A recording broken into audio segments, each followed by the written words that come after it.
নমস্কার, জেলা থেকে সরাসরি নিয়ে আপনাদের সাথে রয়েছে আমি প্রিয়াঙ্কা। শুরুতেই আপনাদেরকে একটা ছবি দেখাবো। সঞ্জয় রায়, মূল অভিযুক্ত আরজি করের ঘটনা, সেই মূল অভিযুক্তের নাম শুনেই দৌড় দিলেন। কে দিলেন? সঞ্জয়েরই ঘনিষ্ঠ একজন এএসআই, যার ছবি আপনারা দেখছেন। এএসআই অনুপ দত্ত, যিনি সঞ্জয় রায়ের নাম শুনেই দৌড় দিলেন। আরজি করে ধৃত সঞ্জয় রায়ের ঘনিষ্ঠ এএসআই কে আজ জিজ্ঞাসাবাদ করা হয়। জিজ্ঞাসাবাদ করেন সিবিআই। সিজিওতে ঢোকার সময় সঞ্জয়ের নাম শুনেই দৌড় দিলেন এভাবেই এএসআই অনুপ দত্ত। প্রতিনিধি অমিত এই মুহূর্তে আমাদের সঙ্গে রয়েছেন। সরাসরি অমিতের থেকে একটু জানার চেষ্টা করব। অমিত, ছবিতে আমরা দেখলাম একেবারে মূল অভিযুক্তের নাম শুনে দৌড় দিলেন এএসআই। আজ ওনাকে জিজ্ঞাসাবাদ করা হয়েছে, ঠিক কোন কোন প্রশ্নের মুখে পড়তে হলো এএসআই অনুপ দত্তকে? দেখো, এখনো পর্যন্ত জিজ্ঞাসাবাদ পর্ব চলছে এবং আজকে খালি প্রথম নয়, এর আগেও তাকে জিজ্ঞাসাবাদ করা হয়েছে। কারণ তার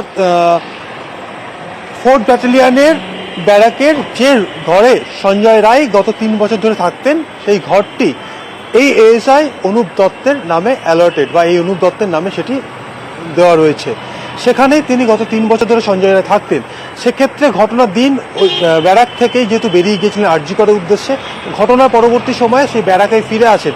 ওই ব্যারাক থেকেই সঞ্জয়ের পরনে থাকা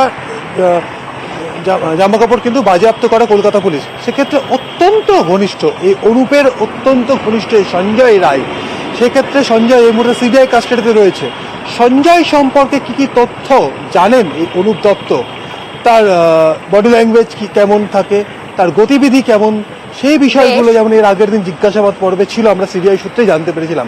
সেক্ষেত্রে আরও বেশ কিছু তথ্য জানার প্রয়োজন রয়েছে বলেই সঞ্জয়ের ঘনিষ্ঠ এই অনুপ দত্তকে আবারও ডাকা হয়েছে। এবং আজকে ঢোকার সময় দেখলাম তিনি সংবাদ মাধ্যমের ক্যামেরা এবং আমাদের প্রশ্ন শুনতেই দৌড়তে শুরু করলেন সিজিও কমপ্লেক্সের গেট থেকে সিআই দপ্তরে একদম রিসেপশন পর্যন্ত। একদমই অমিত, কেন তিনি দৌড়লেন সেই প্রশ্নটাও তো উঠছে। তবে আপনাদেরকে একটি ছবি দেখাবো। আরজি করে ধৃত সঞ্জয়ের ঘনিষ্ঠ এএসআই কে যে জিজ্ঞাসাবাদ করা হচ্ছে, কেন জিজ্ঞাসাবাদ করা হচ্ছে, একটা ছবি আপনাদেরকে দেখাই। দেখুন, মার্ক করা রয়েছে অনুপ দত্ত, ইনি হচ্ছেন এএসআই যাকে আপনারা দৌড়তে দেখলেন। আর ধৃত সঞ্জয় রায়, দেখুন ধৃত সঞ্জয় রায় একটা ছবির মধ্যে কিন্তু দুজনেই এক ফ্রেমে রয়েছেন, অর্থাৎ ঘনিষ্ঠ, একে অপরে চিনতেন। সেই ছবিটা কিন্তু সামনে একেবারে প্রকাশ্যে এসছে। আরজি করে ধৃত সঞ্জয়ের ঘনিষ্ঠ এএসআই কে জিজ্ঞাসাবাদ চলছে। আমাদের প্রতিনিধি ইরন এই মুহূর্তে আমাদের সঙ্গে রয়েছেন। সরাসরি ইরনের থেকে একটু জানার চেষ্টা করবো। ইরন, যে ছবি প্রকাশ্যে এসছে সেই ছবিতে একেবারে দেখা যাচ্ছে একদিকে যেমন ধৃত মূল অভিযুক্ত সঞ্জয় রায় রয়েছে, অন্যদিকে রয়েছেন এএসআই, অর্থাৎ ঘনিষ্ঠ তো প্রকাশ্যে এলো, সেই ছবি প্রকাশ্যে এলো।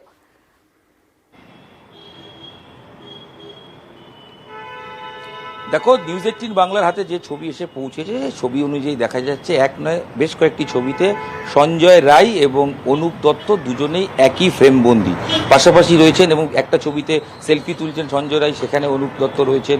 এরকম কয়েকটা ছবি রয়েছে। এই ছবি যদি প্রমাণ দেয় বা ছবি যদি সত্যি বলে, তাকে আমরা যদি ধরি, সেক্ষেত্রে অবশ্যই দুজন দুজনকে চিনতেন, এরকমটাই কিন্তু ছবির মারফতে জানা যাচ্ছে। বিভিন্ন সূত্র মারফত যে খবর পাওয়া যাচ্ছে, সেই খবর অনুযায়ী দুজন দুজনকে চিনতেন এবং নাম প্রকাশে অনিচ্ছুক, এরকম যে জায়গা থেকে আমরা ছবি বা ইনফরমেশনগুলো পেয়েছি, সেখান থেকে খবর অনুযায়ী যে দুজন দুজনকে চিনতেন এবং সঞ্জয় রায় এই অনুপ দত্তের ছত্রছায়ায় থাকতেন। উল্টোডাঙ্গার যে ব্যাটালিয়ান, সেই ব্যাটালিয়ানে যে ঘরে সঞ্জয় রায় থাকতেন সেটা অনুপ দত্তের অ্যালটমেন্ট, এবং এই ঘরে কোনো সিভিক ভলেন্টিয়ার থাকতে পারেন না। তবে শুধু আরেকটি ইনফরমেশন আমরা ইতিমধ্যেই গ্যাদার করি, যেখানে জানা যাচ্ছে শুধু সঞ্জয় রায় নয়, সৌরভ নামে যে আরেকজন সিভিক ভলেন্টিয়ারকে ডাকা হয়েছে, তিনিও ওই ঘরেই থাকতেন। এরকম বেশ কয়েকজন সিভিক ভলেন্টিয়ার তারা কিন্তু ওই ব্যাটালিয়ানের বিভিন্ন ঘরে থাকতেন বলে সূত্রের খবর। এই সঞ্জয় রায়ের সঙ্গে অনুপ দত্তের একটা দীর্ঘদিনের পরিচয়। অনুপ দত্ত এএসআই, তিনি বালুরঘাটের বাসিন্দা। ওয়েস্ট বেঙ্গল পুলিশের যে ওয়েলফেয়ার আছে অ্যাসোসিয়েশন, তার সঙ্গে তিনি জড়িত। বিভিন্ন চিকিৎসা সংক্রান্ত কাজে যখন কোনো আরজিকর রিলেটেড কোনো দরকার পড়তো, সেক্ষেত্রে অনুপ দত্ত কিন্তু নির্দেশ দিত সঞ্জয় রায়কে, এবং বাকি যোগাযোগ সঞ্জয় রায়ের সঙ্গেই করা হতো। অর্থাৎ বেশ কিছু খবর কিন্তু পাওয়া যাচ্ছে, যেখান থেকে জানা যাচ্ছে যে দুজনের মধ্যেই যোগাযোগ ছিল। একেবারে দুজনের মধ্যে যোগাযোগ ছিল, সেটা তো ছবিতেই পরিষ্কার হয়ে যাচ্ছে।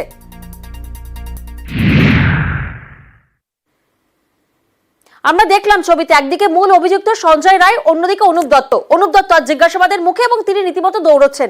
তবে এসবের মধ্যে এবার আরো বিপাকে সন্দীপ ঘোষ। এবার সিটে জিজ্ঞাসাবাদের মুখে সন্দীপ ঘোষ।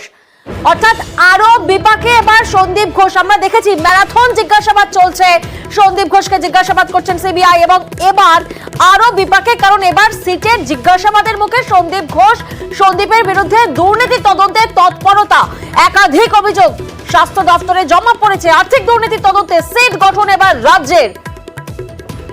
প্রতিনিধি সোমরাজ এই মুহূর্তে আমাদের সঙ্গে রয়েছেন, সরাসরি সোমরাজের থেকে একটু জানার চেষ্টা করবো। সোমরাজ, মূলত কোন কোন দুর্নীতির অভিযোগ রয়েছে এই সন্দীপ ঘোষের বিরুদ্ধে, যার জেরে সিট গঠন করলো রাজ্যের তরফ থেকে?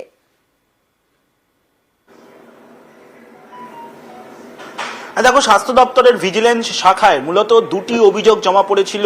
তার মধ্যে একটি হচ্ছে টেন্ডার সংক্রান্ত অভিযোগ, আরেকটি হচ্ছে পরীক্ষা সংক্রান্ত অভিযোগ। এই দুটি অভিযোগের নিরিখেই রাজ্যের স্বরাষ্ট্র দপ্তরের তরফে 4 সদস্যের সিট গতকাল সন্ধ্যাবেলা গঠন করা হয়, এবং যেটা সূত্র মারফত জানা যায়, গতকাল এই সিট গঠন করার পর গতকাল গভীর রাত পর্যন্ত স্বাস্থ্য ভবনে এই সিটের সদস্যরা যান। 2 সদস্য গিয়ে যে অভিযোগগুলি আরজি করে প্রাক্তন অধ্যক্ষ সন্দীপ ঘোষের বিরুদ্ধে রয়েছে, সেই অভিযোগগুলি সম্পর্কে ভিজিলেন্সের যিনি দায়িত্বপ্রাপ্ত আধিকারিক রয়েছেন তার সাথে দীর্ঘক্ষণ বৈঠক করেন। বৈঠকের পর যে অভিযোগের কপিগুলি নিয়ে আছে বা যে অভিযোগগুলি জমা পড়েছে সন্দীপ ঘোষের বিরুদ্ধে, সেই অভিযোগগুলি তারা নিয়ে আসেন। যেটা সূত্র মারফত জানা যাচ্ছে, চলতি সপ্তাহে এই সিটের সদস্যরা তাকে ডাকবেন, পাশাপাশি যারা অভিযোগ জানিয়েছেন তাদেরকেও ডাকা হবে। মূলত যে অভিযোগগুলি উঠেছে, অর্থাৎ আর্থিক 9-6 অভিযোগ, টেন্ডার ডাকা নিয়েই আর্থিক 9-6 অভিযোগ, সেই অভিযোগগুলির প্রেক্ষিতেই সন্দীপ ঘোষের কি বক্তব্য তা জানতে চাওয়া হবে, এবং সেটাই জানতে চাইবেন সিটের সদস্যরা। স্বরাষ্ট্র দপ্তরের তরফে 1 মাসের সময়সীমা দিয়েছে, আর তার নির্দেশের পরেই, অর্থাৎ স্বরাষ্ট্র দপ্তরের নির্দেশিকা জারির পরেই তৎপরতা 4 সদস্যের সিটের, এবং গতকালই তারা গিয়েছিলেন, আজকেও তারা দফায় দফায় বৈঠক করেছেন, তেমনটাই সূত্র মারফত জানা যাচ্ছে। একেবারেই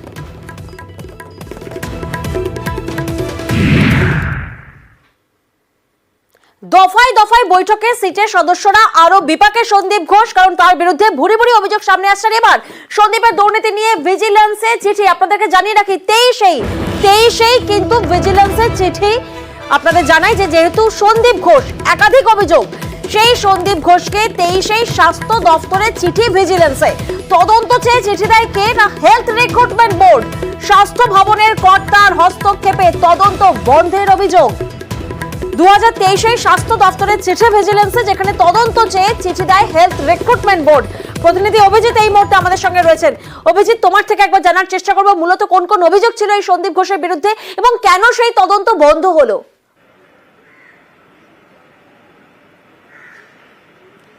প্রিয়াঙ্কা, এই সন্দীপ ঘোষ, আরজিকর হাসপাতালের এই প্রাক্তন প্রিন্সিপাল সন্দীপ ঘোষ এতটাই প্রভাবশালী যে এই আরজিকর হাসপাতালে আসার আগে থেকেই তিনি ঘুঁটি সাজিয়েছিলেন বলে অভিযোগ।